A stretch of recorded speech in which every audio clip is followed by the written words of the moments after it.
देखिए भाई, क्वेश्चन में दिया है के का मान ज्ञात कीजिए कि संख्या, ये जो संख्या आपको दे रखी है ये 6 से विभाज्य हो, यानी कि ये जो संख्या है ये 6 से पूरी तरह डिवाइड होगी। अगर कोई संख्या 6 से डिवाइड है तो इसका मतलब क्या है? 6 से डिवाइड होने का मतलब है वो संख्या 3 से भी डिवाइड होगी और 2 से भी डिवाइड होगी। ठीक है, क्योंकि 6 कैसे बनता है? 3 इंटू 2। अगर यहाँ पे हम देखते हैं 2 से डिवाइड होने का क्या मतलब है? 2 से डिवाइड होने का मतलब ये है कि अगर कोई संख्या 2 से डिवाइड है तो उसके लास्ट का जो अंक होगा या तो 0 होगा या फिर कोई सम संख्या होगी। ठीक है, यानी कि यहाँ से हम बोल सकते हैं के की वैल्यू हमारे पास में क्या होगी? एक सम संख्या होगी। के की वैल्यू हम यहाँ पे क्या क्या पुट कर सकते हैं? 0, 2, 4, 6 और 8, यानी कि ये 5 वैल्यू हमारे पास में है। यानी कि हमारे पास में के की कितनी पॉसिबल वैल्यू है? हमारे पास में के की 5 पॉसिबल वैल्यू है। 0, 2, 4, 6 और 8, इन संख्याओं में से ही के की वैल्यू होगी।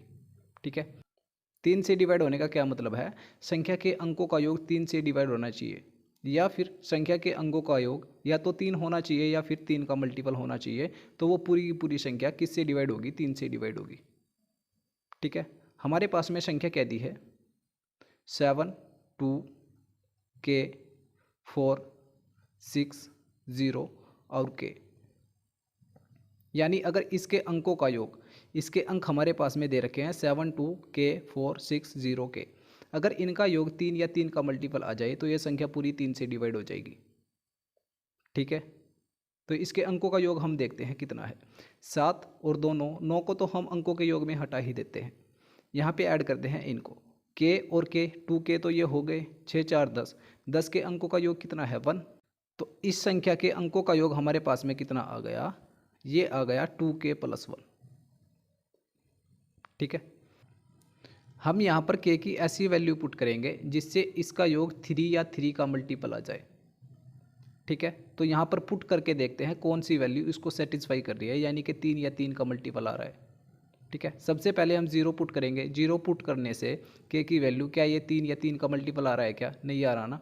2 की मल्टीप्लाई 0 में करेंगे तो 0 ही हो जाएगा, 1 बचेगा। ठीक है, अब हम पुट करके देखते हैं 2।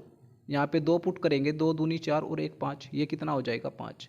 तो 5 क्या 3 या 3 का मल्टीपल है? क्या नहीं है ना, तो ये भी हमारा आंसर नहीं हो सकता। अब हम यहाँ पर पुट करके देखते हैं 4।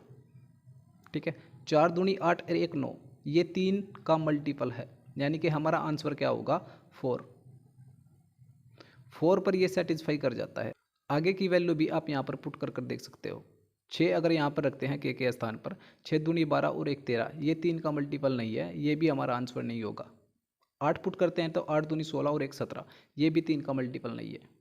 तो के की वैल्यू यहाँ पर पॉसिबल क्या है? के की वैल्यू है यहाँ पर 4। ठीक है, के इक्वल टू हमारे पास में निकला 4, यानी कि हमारा राइट आंसर क्या होगा? Option number 2।